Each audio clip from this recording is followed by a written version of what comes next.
What's up, everybody? Welcome back to Star Quality. I'm your host, Stevie, and I'm reporting live from a guest casita in Phoenix, Arizona. I'm on the road, on a road trip, which feels very appropriate for this Sagittarius new moon, while we're also in Sagittarius Mercury Retrograde, but I'll get into it. I'm also sick. Can you hear me? This is just such a literal translation for my natal chart, but I'll get into that in just a second. But this is an unlocked quick episode for everybody for this new moon. I wanted to get on and go over what's going on in this new moon chart. And then also I'm going to pull a card for us, a tarot card from my Salvador Dali deck at the end once I go over all the planets in action for this new moon, which it's a very unusual new moon. The unusualness is this Mercury retrograde in the mix in the same sign, but not by degree, but we'll get into it. And if it's your first time listening to Star Quality, welcome. This is a weird one to start out with, but hey, happy you're here. Better late than never. And Star Quality is a publication and podcast written by me, astrologer Stevie Goldstein. If you would like to be a paid supporter, I appreciate it. For the cost of buying me an iced coffee each month, you can support all these episodes, get unlocked paid wall content, you get a weekly forecast, you get all the goodies, So I appreciate you. I am the Eve Babbitts of horoscopes, so mote it be. And let's just take a look at this new moon chart. This is an audio only one today, for obvious reasons. I'm wild. Maybe I'll do a check-in first before I fully dive into the chart. Currently on the road. It's the Thanksgiving holiday week here in the United States, and visited family, drove out from Los Angeles, and then I'm going to continue on road tripping later today with some friends to a different part of the state. So, when I mentioned about how this is really being literal in my chart, I think this is a good maybe learning lesson here from chart actualization. So I'm a Cancer rising, and if you're using whole sign, that's going to put my 6th house in Sagittarius. I use Placidus, so the end of my 5th house and the beginning of my 6th house is Sagittarius, and the rest being Capricorn. And, the 6th house is where we find day-to-day routines, also our health, and also pets. And so right now I have Mercury retrograde. It has crossed from my 5th into my 6th. Currently I have this new moon happening in my 5th, which yay for me. But this Mercury retrograde in the 6th is in my place of health and pets. And so I'm also pet sitting 3 corgis right now. After, if you've been here a while, you know that I lost my cat. She passed away in October. And in my pet grief mania, I signed up for a house sitting website. So I'm now in this really beautiful home in Phoenix, Arizona with these 3 corgis. And corgis are a bit different than 3 wild corgis are a little bit different than 1 quiet cat, but they're still been really sweet and cute. But yeah, they're a lot. So if you have more than 1 dog, and especially corgis, you're a real maniac. But I support the vision. I see they're cute. Thank God they're cute. But yeah, that feels like a very literal translation. And also I already knew going into this trip that it'd be during Mercury retrograde. So instead of I know a lot of people fear Mercury retrograde or whatever. It's just also, if you don't like throat clearing, this is not the episode for you either because of my condition. But I just keep my bar not even on the floor, below the floor. It's Mercury retrograde. Of course, this is not going to work. Or, I figured they're going to be a handful. I didn't think it'd just come and relax and go be easy. And there's been parts that are easy. And part of it is also too, spending Thanksgiving with a family I don't see all the time, and they're all really sweet, but there's just a lot of feelings stirred up, missing my mom, missing my cat, missing I don't know, some Sagittarius Mercury zoom out sort of things, because I think Sag can see the really big picture and wants to do it all. And I think it's like, I think in that pet grief, this is the Mercury retrograde lesson I was curious about, because we've been really homebound because we had to care for our cat. She had cancer. We had to care for her for months and months until she passed, basically like doing like kitty hospice, if you will. And I was like, okay, we've been home. We've been stuck. Time to get on the road and we'll feel unstuck. And it's like, oh, no, like grief or being at a phase of your life where you feel like, I want things like, I don't know. There's always peaks and valleys. And I think right now I'm a little bit in a valley, literally in the valley of Phoenix, the valley of the sun. But also, you might have heard a dog bark, but also in this valley of like what's next in my life. Oh my God, I have to go get this dog. This is what life's been. This is what I'm not used to. I've just been ambushed by 2 corgis. They just barged in here. Okay, you guys want food? Do you guys want me to go get you food? Okay. Okay. Well, this doesn't matter because this gets edited, but I gotta go get them food. Corgis have been fed. An espresso is in my hand, and what a reminder that I gotta get the fucking show on the road. So let's look at this new moon chart. So this new moon is for me happening, on November 30th, 2024 at 10:21 p.m. Pacific time. The reason I said for me is because for a lot of you, this is going to be on December 1st on your various time zones. So check your time zones. The chart that I put up in the show notes is the chart for Pacific time. So the rising sign is going to be different depending on where you're at. So don't overthink that too much. But it can be interesting for your location, of course. But yeah. That's the scoop on this chart. So we have a new moon. New moon is when the sun and moon are in the same sign. That's when the moon is the darkest it can be. And so this new moon is happening at 9 degrees of Sagittarius. And interesting, Sagittarius is our 9th sign, number 9. The first thing we want to look at is any aspects that are happening to the moon. Of course, there's always going to be conjunction with the sun because what we just said, that's a new moon. But this new moon is in opposition to Jupiter.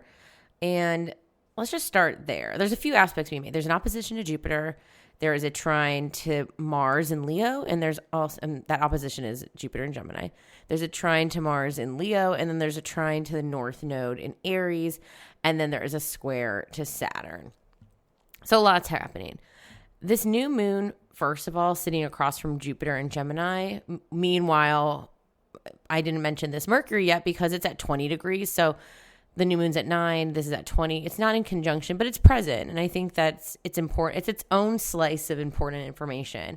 And with Jupiter and Gemini in opposition, it technically is in opposition to Mercury too, because it's at 17 degrees. So it's sitting a bit wide and covers this opposition for both the sun, moon, and Mercury. Is when we have Jupiter in opposition, Jupiter does the most, and then this is also an opposition of a sign that is Jupiterian. And so, and we're on the heels of Mars retrograde, which I'll get to in a second. But the opposition to Jupiter is a real big, I always think of this as the overpromising kind of aspect. When Jupiter is so far away that it doesn't even seem real, I think that can feel like, and maybe that's what it's this time of the year. Maybe a lot of folks are feeling like, oh, my job said I'd get paid this much by this time. Or, oh, I thought I'd have this promotion. Or in relationships too. Like, hey, we've been dating for 3 years. I thought we said we were going to take next steps. So I could see this new moon, and it's Mercury retrograde. So I should put this disclaimer, like, we're figuring things out during Mercury retrograde. We are reviewing. We're doing all the retrograde words, right? Going back, revisions. And so I think too, because Jupiter is about that fun Sagittarius energy. So if you have not been having fun or enjoying life or feeling the vivaciousness of the sun, the moon, and even Mercury with your mind to these Jupiterian things, that there might be some reviews of where some things have been overpromised to you and underdelivered, or maybe you're doing that vice versa to another person, and that could be coming up.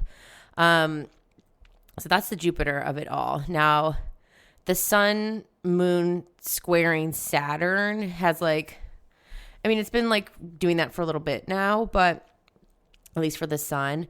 But a square to Saturn definitely is a little bit of there's a little check yourself. Both the social planets, Jupiter and Saturn, are in tense aspects to the sun and moon. So something with other people is getting clarified and maybe isn't like hasn't been to your liking or something, or maybe there's been just something that's been off. Saturn to the sun and moon is also, that reminder too, like that maybe, these might not be things. I keep coming back to like the theme being like, this might not be stuff with other people. This might just be something for you. Like, because of the tension to Jupiter and Saturn, because of, it's like related to the others, there's something here about like maybe staying in your own lane, because also at the same time in positive aspects are Mars and Leo. Mars and Leo is such a self-starter. And then that Aries North Node, again, back to what you're doing.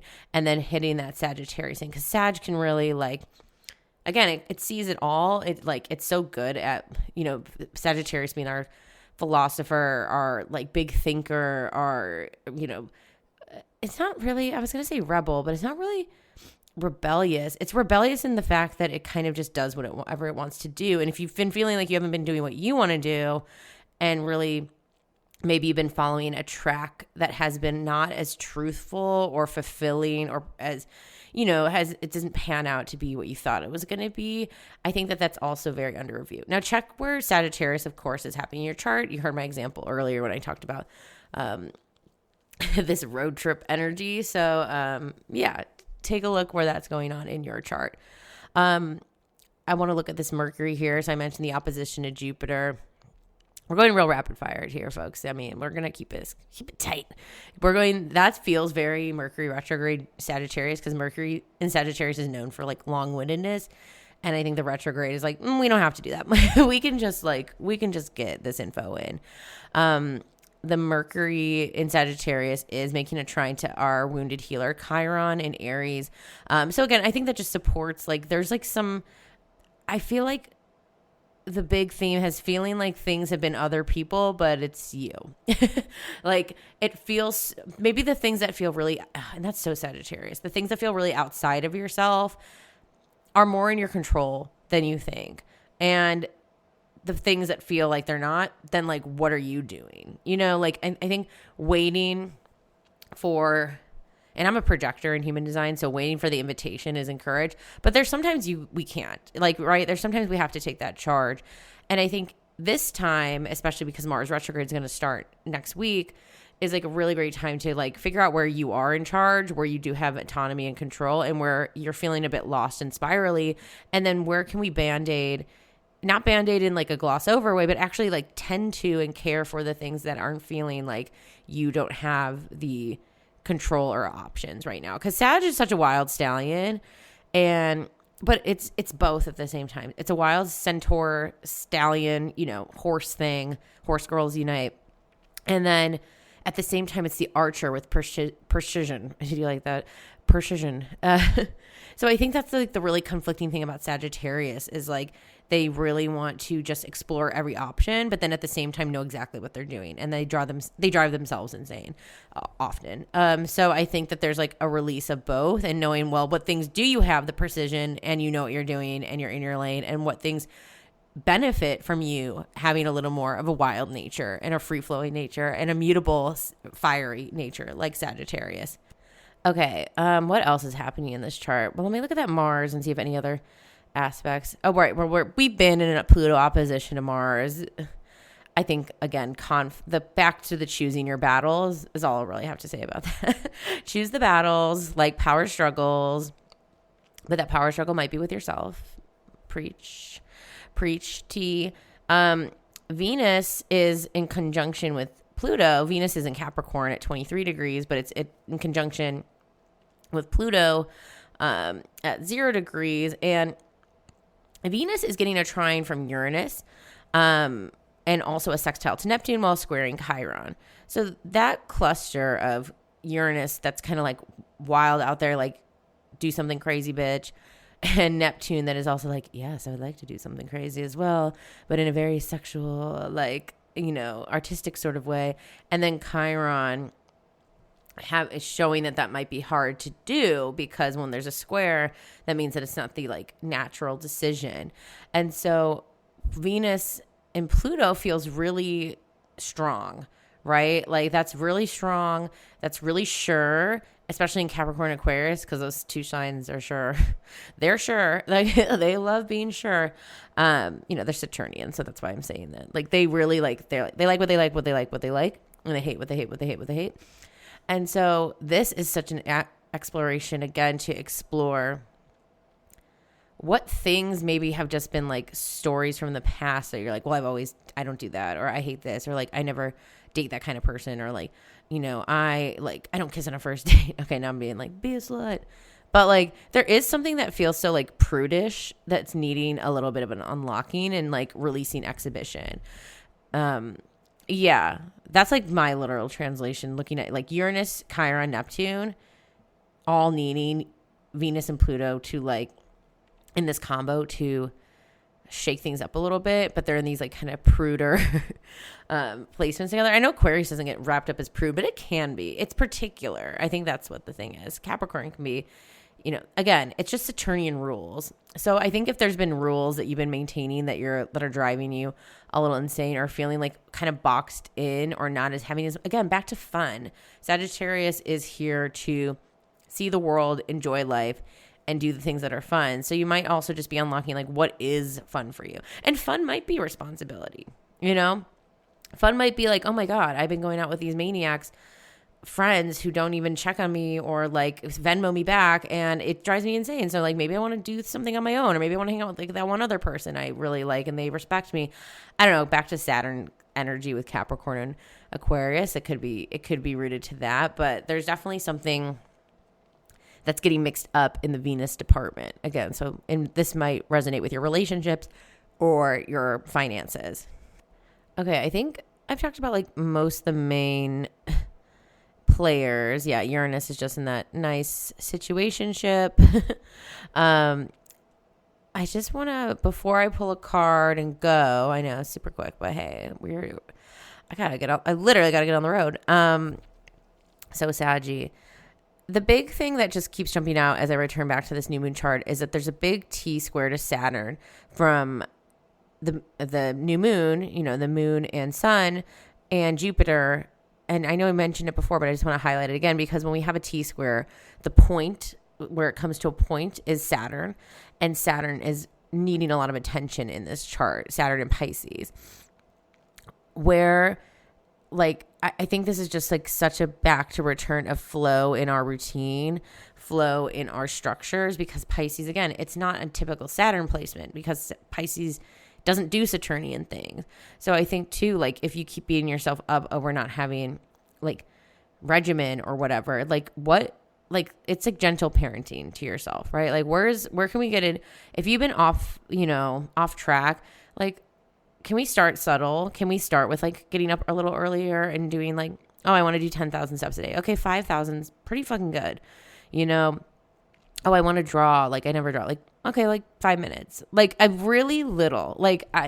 It's so Piscean, right? Like let's ease ourselves back into the flow of good habits and ease us back into the flow of feeling like we're in control. Because this chart feels really kind of all over the place.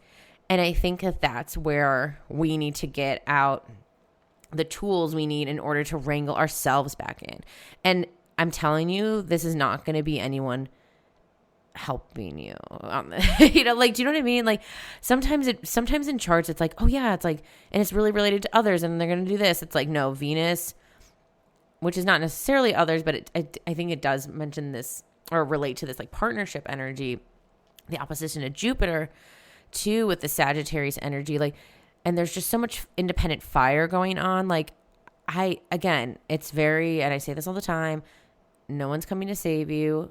We can save ourselves. We can build community. I know we're all like, community, what does that mean? Community just means like being around people that don't make you feel like shit, and that you also can do that back for them. Maybe that's like a really basic, my basic definition of this, but where can you go and not feel like shit? Where can you claim power back, and not in like a possessive aggressive sort of way, but in a genuine, like, no, you're like a human with individual needs and individual rights. And again, it's a Mercury retrograde chart. We're meant to be looking at this. Like we're meant to be being like, is all this stuff in my life fitting and working how I want it to? And again, this Mercury retrograde in the chart is sitting in opposition to Jupiter. Like, get away from the chatter of your friends or the chatter of your family or the chatter of whoever, because the Jupiter Gemini is, that's a lot of chatter. And then the trine to Chiron, it's coming back to the self, and like, you can do it. You can do whatever it is. People are always going to question what the fuck you're doing, because that's like human nature. You want to go to clown school. Oh, what? Really? Oh, they do that? Like, I mean, I don't know. Maybe we're also coming off the holidays and about to go into more holiday time. Like, isn't that what just like, I've never met a parent who like doesn't question, right? Or like a partner, whatever. But if it's feeding this quest, right? The Sagittarian is the quest. Yeah, it's like, I think this whole winter we're going to get really clean and organized on what it is we're out here to do. Differentiating ourselves from our groups of people, and also then, having a little more like tangible fulfillment in the things that you're looking for. Again, like having these goals, whether it's monetary, relationship, status wise, like, oh, I want to get engaged or married or own a house or do these things, like those are like, okay, it's okay to have these sort of goals. And I think that Venus, I don't know, the Venus and Pluto is really jumping out in terms of like having those real life structured kind of conversations around that. I'm going to shuffle some tarot cards. I'm going to pull a card. And if I didn't say this before, a new moon is a really great time to manifest. And you might be like, shit, can I do that during Mercury retrograde? Yes, you can. But I think this is a really great practice in refining. Like for me, I have my new moon journal. I have my new moon journal.